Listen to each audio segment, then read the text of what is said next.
DCGB, ang mga bago asin darakulang bareta kan aldaw.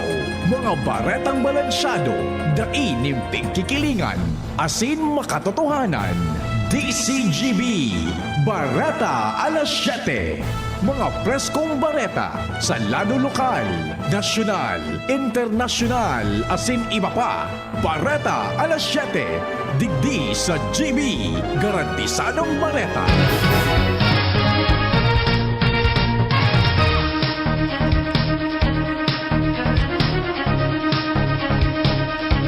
Maray na aga mga tugang uya po ang mga bareta ngunya na Martes. Kami ang maatod kan bareta. Ako po si Jasmine Baloloy. Ako mo po si Edwin Terralta. Enot sa headlines kan mga bareta. Sa lado lokal. Sobra 4,000 na mga residente sa Albay ang nakaresibir ng benepisyo sa irarom kan AKA program kan DSWD. Palarong panlalawigan sa Albay nakatalaan na gibuhon sa Pebrero 2025. Validasyon para sa Search for Outstanding Rabies Program Implementers sa Albay pinuunana kan Albay Veterinary Office. 2024 Bicol Fiesta Hiraya Regional Trade Fair kan DTI Bicol, formal nang binuksan sa Ayala Malls, Legazpi. Sa lado nasyonal, hitman na kinontrata ni Vice Presidente Sara Duterte pipa-imbestigaran. CIDG pinuuna na investigasyon sa kill plot versus PBBM. Mock election para sa 2025 midterm election, pigtatrabaho na kan Commission on Election. COMELEC employee ginadan sa Sultan Kudarat. Sa ibang nasyon, nagkaparang drones na notaran sa mga airbase kan Estados Unidos sa Britanya. Baretang Sports, Terence Romeo itinapok sa Terra Firma. Detalles kan barata. Enot sa lado lokal. Ang baretang ini hatod sa Indokan Mega One. Ang Mega One ay may 21 sangkap para matulungan ka sa iba't ibang karamdaman tulad ng diabetes, high blood, stroke, arthritis, kidney failure, cancer, viruses, at iba pa. Tumawag kay Doc Joy Bitito sa 0998-975-8121 or 0917-853-8933. Naresibin na kan 4,755 residente sa Albay ang ayuda para sa kapos ang kita programo AKAP kan Department of Social Welfare and Development. Ali ini sa 7 barangay kan Pulangi, kasabay an Ubaliw, Alumon, Balinad, Gabon, Sugkad, Apad, Asin, Lanigay. Sigun sa DSWD 5, minabot sa total na 14.2 milyones pesos ang distribuir sa iba-ibang payout site sa nasabing banwaan. Prioridad kang programa ang mga low-income earners na matinding naapektaran kan mga nakaaging bagyong Christine asin Pipito sa bilog na reyon. Gigibuhon sa Pebrero 2025 ang palarong panlalawigan kan Albay. Ang nasabing sports event na may temang School Sports, Promoting Active Participation for Lifelong Engagement and Developing Learners' Proficiency in Chosen Sports. Gigibuhon sa Pebrero 11 sagkod 14 sa Banwaan kan Ginubatan. Bago kaini magkakaigwanin pagsapinal kan listahan asin credential screening kan mga atleta sa Pebrero 5 sagkod 7 ngunya na taon. Katuyuhan kan karawat na mapagtibay ang mga atletang mapresentar bilang pambato kan probinsya sa Palarong Bicol 2025. Katakod kaini siniguro ni Albay Acting Governor Glenda Ongbungao ang bilog na suporta kan gobyerno probinsyal sa palarong panlalawigan kan Albay. Nagpuuna ang final validation kan Albay Veterinary Office para sa Search for Outstanding Rabies Program Implementer kan Albay. Ang validation na babanga sa duwang kategorya. barangay category asin LGU category kung sa indang pigaaram kung ini nagkakaiguanin mandatory pet registration asin stray animal control. Enot ang ipinararom ang tulong barangay kantiwi kasabay Ankali, Uyama asin Tigbi mantang Barangay Pawa asin Tanawan sa Malinaw. Sigun kay Dr. Manny Victorino, Animal Health and Regulatory Division Head. Katuyuan kan validation na makuhaan best practices kan mga LGU asin barangay sa pag-implementar kan ordinansa mananangod sa rabies asin responsible pet ownership. Mientras tanto, ipinararam naman kasuwapon sa final validation ang gobyerno lokal kan Tiwi o kaya Tabaco City asin Malilipot Albay. Formal ng pinuunan kasuhapon ang 2024 Bicol Fiesta Hiraya Regional Trade Fair sa Ayala Malls, Legazpi. Madurar ang nasabing aktibidad sagod sa Nobyembre 28 ngunya na taon. Tampok digdian man lain-lain ng mga aktibidad, arog kan cultural shows, exhibits, asin makulor na mga presentasyon na naglaladawan sa kultura kan Bicol. Mga exhibitors hali sa anum na probinsya sa Bicol ang nagtampok kan sa indang mga produkto asin obra sa aktibidad. Katakod ka inipig inganyar ang publiko na bisitahon ang aktibidad asin makisumaro sa selebrasyon kan Bicol Fiesta Hiraya ngunya na taon. Ipighiras kan Bangko Sentral ng Pilipinas, South Luzon Regional Office sa indang media partners ang may kinaraman sa central banking sa ginibong Quarter 4 Media Information Session kasuwapon sa BSP Legazpi Branch sa pakikipagkoordinar sa Sendang Communication Office na ipaliwanag ang mananangod sa central banking mantang oportunidad man ini kan ahensya na mapakusog ang Sendang media relation sa mga government information officers. Apara kini na kapag establisher man ng effective communication practices sa media partners. Apara sa central banking na tokarman ang BSP Digital Payments Effort asin Financial Consumer Protection Act. Pigiimbitaran kan Department of Environment and Natural Resources Environmental Management Bureau o DNREMB Bicol ang mga parabisikleta na magsabay sa gigibuhon na pedal para sa gabos para sa malinig na paros Year 10 sa Sabado, Nobyembre 30, 2024. Sigun sa DNREMB Bicol, ang aktibidad ang pupunan alas 5 ninaga sa Kalayaan Park sa Barriada Road, Legazpi kung saan parte ini kan selebrasyon kan Clear Air Month ngunya na bulan. Tinaawan doon kan ahensya na ipapautob ninda ang first come first serve basis.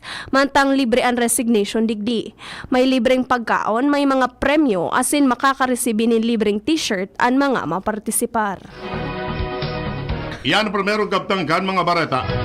Ang iba pa pagkatapos kani. At ngayon, ang pinakabago, ang pinaka-epektibong food supplement na mabusising ginawa sa Amerika at matapos at 3 taon, aprobado na ng FDA. Mega One, ang evolusyonaryong produkto na nagtataglay ng 21 natural na mga komposisyon na nakatutulong upang palakasin ang immune system at ang ating kalusugan. Para sa karagdagang impormasyon, maaaring pumunta kay Doc Joey Bitito sa Barangay 18, Cabangan West, Legazpi City, kaharap lang ng Bangko Sentral ng Pilipinas. O tumawag sa 0998-975-8121 or 0917-853-8933 para sa free consultation sa natural medicine. bisitahin din ang aming Facebook pages, Mega One-Superfood at NHC Bayanihan Official. Mega One, evolusyon para sa kalusugan. Thank you kong Joey Salceda, habang sa agrikultura, turismo, infrastruktura, finansya, tabang medikal. Thank you kong Joey Salceda.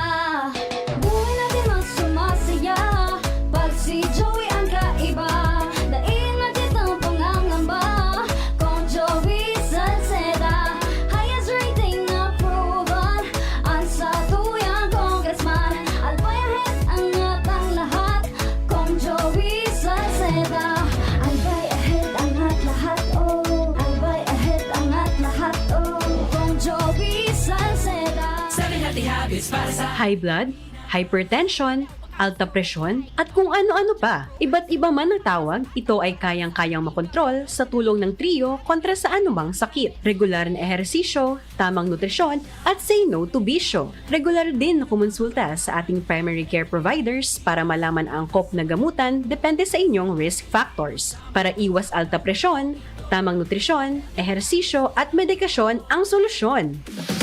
Isang paalala mula sa inyong DOH Bicol Center for Health Development.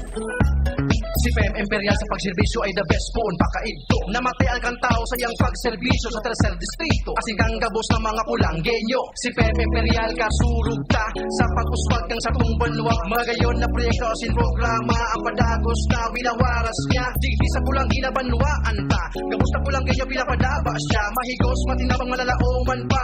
Siyang leader na kaipuhan ta. Infrastruktura, agrikultura, tabang sa mga paraoma. Pasalud na programa para sa gabos serbisyong imperial, provintas at mga boss. Si Fem ang kasulog ta sa pag-uswag ng satong banwa. Si Fem, wala ng iba. Serbisyong imperial, malalauman ta. Si Fem Imperial na patagos ang pagserbi sa banwa kang kulangi. Serbisyong imperial, termina niya tong malalaoma. Si Fem Imperial na pagdabaan kulangi. Te, pabili po ng 2 Nor Chicken Cubes. O eto, Ha? Isa lang po to ah. doble yan! Ang Nor Cubes ay may doble-doble! Nor Cubes doble! 2 for 10 lang yan! Sulit na sulit! Mapapaulit! Nor Cubes doble pack! Ang sarap-sarap ng doble-doble with Nor Cubes doble pack! 2 cubes for 10 pesos SRP lang! Also available in pork. Promo lasts from January 2, 2024 to January 1, 2025 per DOH FDA CRR permit number 1589 series of 2023. Pack na pa! Nor Cubes. May double pack na. 2 cubes for 10 pesos SRP lang. Available in chicken and pork. Bili na sa suking tindahan. Kahit mawis blooming bango sa Surf Fabcon. New Surf Fabcon Fresh and Blue. May 3 times amoy pawis shield. Kaya, Kahit mawis blooming bango sa Surf Fabcon. based on lab test and select fabric versus detergent powder only. Surf! Maginhawang araw! Dimples Romana po. Uy, Dimples, andito ka rin. Salamat sa pagrekomenda mo dito sa Generica Drugstore, ha? No problem, Nay. Musta lang pakiramdam nyo? Maginhawa na. Salamat sa maalagang pharmacist. Nabigyan ako ng generics kasing bisa ng dati kong branded na gamot. Pero sa presyong mas abot kaya. May libreng konsulta pa with their partner doctors. Kaya damang-dama ko ang ginhawa dito sa Generica. Yan ang ginhawang Generica. Ramdam sa lahat ng Generica Drugstores nationwide. If symptoms persist, consult your doctor. Punta na sa nearest Generica Drugstore and enjoy 20% off on Wise Deals Holiday Ginhawa Treat from November 1 to December 31, 2024. See posters and print ads for more details. Huwag magpahuli. Check out our participating stores near you. Follow Generica Drugstore on Facebook and Instagram at Generica Drugstore and on YouTube and TikTok at Generica Drugstore PH. Promo runs from November 1 until December 31, 2024. DOH FDA CDRR permit number 0542 series of 2024. If symptoms persist, consult your doctor. ASC reference code AO196 N110624G. Kung ikaw ay edad 50 pataas katulad ko, may mataas na ang risk ng panlalabo ng paningin. Mas challenging ang pang-araw-araw na gawain tulad ng pagbabasa, pagsusulat, at pagmamaneho. Ang Optin ay may lutin na maaari makatulong sa kalusugan ng mata, nilalabanan ang epekto ng glaucoma, macular degeneration at katarata. Kitang-kita ang kalusugan. Mabibili ang Optin sa mga pangunahing butika nationwide. Mahalaga ang paalala, ang Optin ay hindi gamot at hindi dapat gamitin panggamot sa anumang uri ng sakit. Adrian Salceda, Adrian Salceda.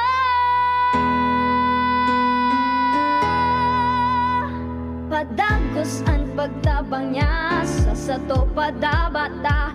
Yan ang satong alkalde sa banwaan Pulangi. Taon-taon kadako lang mga naginibuhan niya.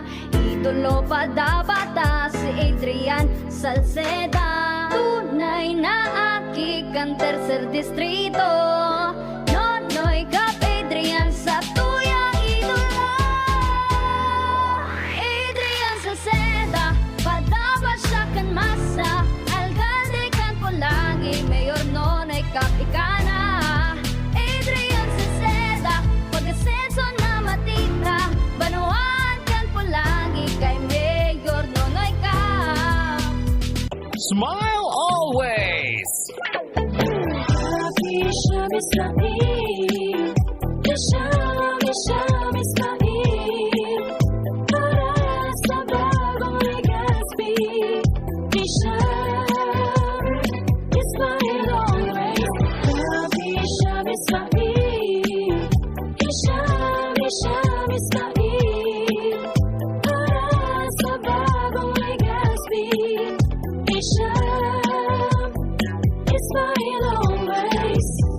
Pinalawak na dialysis package, outpatient mental health, higit dobling aumento sa high-risk pneumonia at stroke benefits. At ngayon, 30% increase sa health benefit packages. Ilan lang ito sa mga nasimulan na natin. Tuloy-tuloy na po ang pagbuti ng ating benepisyong PhilHealth. Ang layunin namin, pinalawak at mga bagong benepisyo para sa mamamayang Pilipino. Abot kamay na ng lahat. Tumawag sa 8662-2588 para sa detalye. Pag pumupunta kami ni nanay sa health center, lagi ninyo kaming tinutulungan. Binibigyan ninyo ng payo si nanay tungkol sa pagpapabreastfeed sa akin. At kung ano ang masusustansyang pagkain na kailangan ko. Salamat po sa inyo! Buti na lang po, nandyan kayo! Ano man ang atubangon ta, sigon si Shine, perming kaibanta. Servisyo niya na matean ta, ligas sa city feels so good. Ang sabador na malalaoman ta, sigon si Sunshine Imperial. Kapos sa sektor, tinatabangan niya, serbisyong Sunshine Imperial. Programang sanidad at pang salud, para sa gabos na ligas venyo. Kung si Sunshine at your service pro, para sa gabos na ligas venyo. Legas Peño, servisyong Sunshine Imperial. Legas Peño, servisyong Sunshine Imperial. Kahit mawis blooming bango sa Surf Fabcon. New Surf Fabcon Fresh and Blue. May 3 times amoy pawis shield. Kaya kahit mawis blooming bango sa Surf Fabcon. Based on lab test and select fabric versus detergent powder only. Surf! Mga angkol, nataday ka pa nagbabuhat sa higdaan. Sobra sa OT?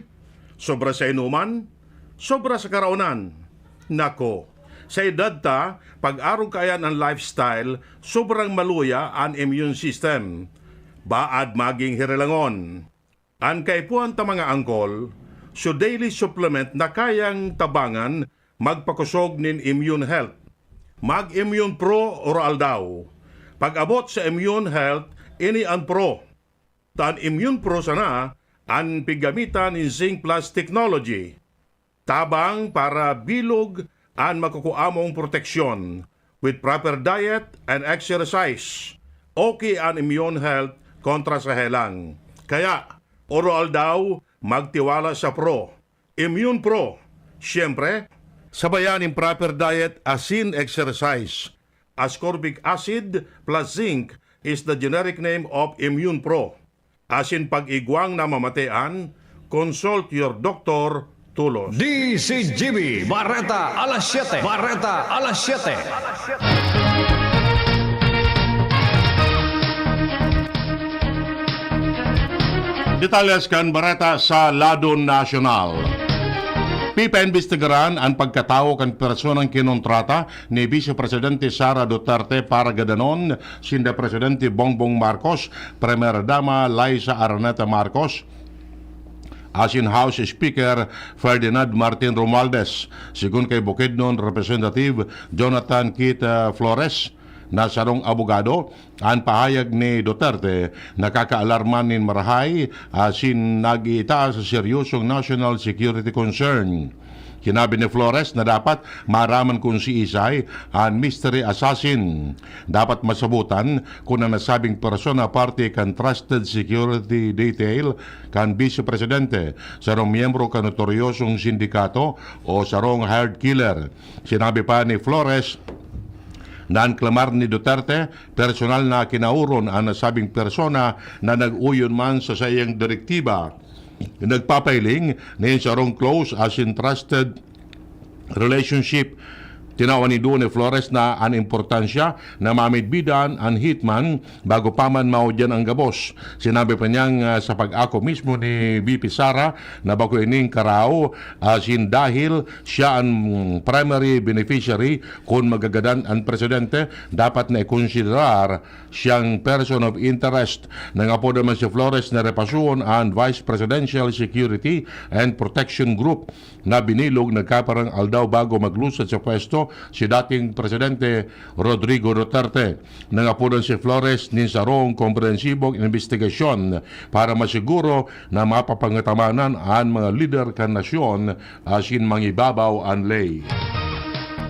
Pinuna na kan Criminal Investigation and Detection Group ang pagkalap nin mga ebidensya may kinaaraman sa pagpatakot ni Vice President Sara Duterte sa buhay ni Presidente Ferdinand Marcos Jr. Sa ginibong press briefing sa Campo Crame, sinabi ni CIDG Director Police Brigadier General Nicolas Torre na pinuna na kasuhapon ang investigasyon sa insidente na may kinaaraman sa patakot ni VP Sara kay Presidente Marcos Jr., First Lady Lisa Araneta Marcos as in House Speaker Martin Romualdez. Kaibahan sa inimbestigaran, iyo ang katuyuhan o ang katotohanan sa pagkontrata kan Vice Presidente nin hitman na magadan sa Presidente, First Lady as in House Speaker. Wara man na itinaon na time frame si Torre may kinaaraman sa gigibuhon na investigasyon. Asin matapos ini, saka na sinda mataunin konklusyon, asin rekomendasyon kung ano ang kaso na pwedeng isaangat sa imbweltong individual. Makusog na pigadalan kan Commission o kaya Committee on Finance kan Senado ang propesto kan nagkaparang senador na dagdagan ang budget kan Office of the Vice President para sa masunod na taon. Sinabi ni Senador Grace Poe, pamayo ka nasabing committee na posibleng desisyonan ini kan Senado ngunyan aldaw para maging final na ang latag kang propestong 2025 national budget. Magagarumduman, nagdesisyon ang Committee on Finance ni adaptar o uyunan ang desisyon kan Kamara de Representantes na bawasan nin 1.3 bilyones pesos ang sobra 2 bilyones pesos na budget kan OVP. Sigun kay po, ini dahil daiman nagsimbag ang opisina kan Vice Presidente sa dakol na beses nindang request para sa mga dokumento na para man sa paglinaw may kinaraman sa pigahagad kaning fundo. Enot kani, sinabi ni Senador Joel Villanueva na 8 sindang senador na gustong padagdagan ang budget kan OVP na sa ngunyan nagkakatadad nin 733 milyones pesos. Posibleng maapektaran ang 2025 budget kan Office of the Vice President o OVP dahil sa ipinahiling na ugali ni Vice President Sara Duterte. Ini ang sinabi ni Senate Minority Leader Coco Pimentel III. Kasunod kan nainot na pahayag ni Duterte na may sinugo na siya para ipagadan si Presidente Ferdinand Marcos Jr. as in First Lady Lisa Marcos in kaso may gumadan sa iya. Posibleng magdesisyon sinda na ang pag-uugali na ini ni Vice Presidente asinan sa iyang opisina bako deserving nin dagdag na budget. Kan hapoton kuno ulangon nindak an si Isayma na magsusulong na dugangan nin pondo an OVP. Sinabi ni Pimentel na dadangugon niya nguna ang rason sa likod kan proposal. Ang propostong pondo kan OVP hababa sa orihinal na 2.03 billion pesos. Matapos takrason kan House of Representatives an 1.3 billion pesos. Inaprobaran man kan Senate Finance Committee ang takras pondo sa OVP. Pag-iisipan kan Commission on Election na magkonduktan in mock election para sa 2025 midterm election. Sigun kay COMELEC Chair George Erwin Garcia, nagdalaom sindang makukumpleto ang gabos asin mapaplansya bago matapos ang Disyembre dahil gusto nindang gibuhon ang mock election sa ikaduwang semana kan Enero. Sigun pa sa iya, mawat tindang makahabol sin makompleto bago ang timeline na sa indang pigahanda sa kamawatan na magkaigwanin mock election.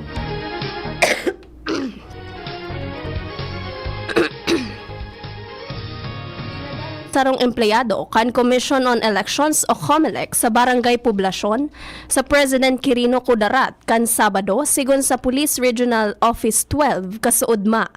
Binisto ang biktimang si John Nico Dionado Pandoy, 31 anyos, Assistant Officer kan COMELEC sa Munisipalidad kan Isulan. Papauli na si Pandoy sa harong pasado alas 4 nin hapon matapos maghali sa barberya, lunad kan sa iyang scooter. Sinundan siya kan duwang sospek na lunad manin motorsiklo, asin dakol na beses siyang pinagbabadil sa payo. Pigdeklarar na dead on arrival ang biktima sa Immaculate Conception Hospital. Bareta hali sa ibang nasyon, ibinulgar kan na United States Armed Forces kuya Air Force na nagkaparang mga drone nahiling na naglilibot sa tulong airbase ninda sa Britain. Sigun sa US Air Force, nahiling ang nasabi mga drone sa mga base ninda sa Royal Air Force Lakenheath, asin Royal Air Force Mildenhall, sa Suffolk, asin Royal Air Force Field 12. Dahil maninda masiguro kung si isay hali ang nasabi mga drone, asin ko nini destructive. Dahil maninda pinagunambitan kung ano ang ginibo nindang lakdang para dagos tang mapalayas ang mga drone. Wala man ni naging danyo so ano man na insidente na nangyari sa matapos madiskubre ang mga drone. Baretang sports, mabalyunanin kudal ang veteranong point guard na si Terence Romeo sa masunod na season kan PBA dahil sa terra firma jeep na siya makawat. Ini matapos ang desisyon kan San Miguel Beermen na ibalyo-balyo nin team si Romeo. Kaibahan ni Romeo si Vic Manuel na mabalyo sa terra firma. Si Romeo nag-entra sa San Miguel Beermen kan 2019 as sinagana nin tolong championship. Kaibahan ang team mantang si Manuel iyo ang na-trade sa SMB kan 2021. Mientras na makukuaman kan San Miguel si Juami Tiongson asin Andreas Kahilig. Ultimo sa detalles kang baretan kamugtakan kan panahon, nasa linya ang Pag-asa. Okay na aga po para po sa tuyang weather update yun na Martes. Nag-apekto ang Duro Samihan duman sa Northern Luzon, samantalang Intertropical Convergence Zone ang padagos man nakaka-apekto sa may Mindanao. Ang kabikulan sa maghapon nila lauma na magkakaigwanin bahagyang mapanganuron sakot sa mapanganuron na kalangitan. Alagad yan pamanansyansanin mga pulong pag-uran o pagkikilat pagdekoldo lalo na sa hapon o sa banggi. Maluya hanggang sa katamtaman na Duros na hali sa norteng sirangan na mga matian na may banayad hanggang sa katamtaman na pag-alod kan kadagatan. Tinateng agwat kan temperatura sa maghapon 24 hanggang 34 ang taas kang Celsius. Ang saldang nagsirang alas 5:49 ngunyan din aga, masunod pa dyan alas 5:16 din hapon. Aladigay sa Diyos ni Pag-asa, Ariel Samudio. Kan mga bareta ngunyan na Martes. Sa pangarakan mga pag-iriba, Mardila, Angel Mostasa, Jenny Balyaran sa Newsbase, June Napolis sa Lado Technical, asin Pag-asa. Kami ang nagatudkan, bareta. Ako po si Jasmine Balolo. Ako ma po si Edwin Peralta nagsasabing salamat kan sa anong pag-antabay. Masunod na si Mr. M. Yan ang DCGB Bareta alas 7. Abangan giraray sa aga. An hapon, masunod na pagkalipas lang kaini. Maugmang iprinipresentar kan Department of Tourism, Provincial Government of Albay, City Government of Legazpi, asin Radyo DZGB. An Exciting Bicol Pastores 2024. Inigigibuhon sa Disyembre 12, 2024 alas 4 ng hapon sa Albay Astrodome. Exciting Bicol Pastores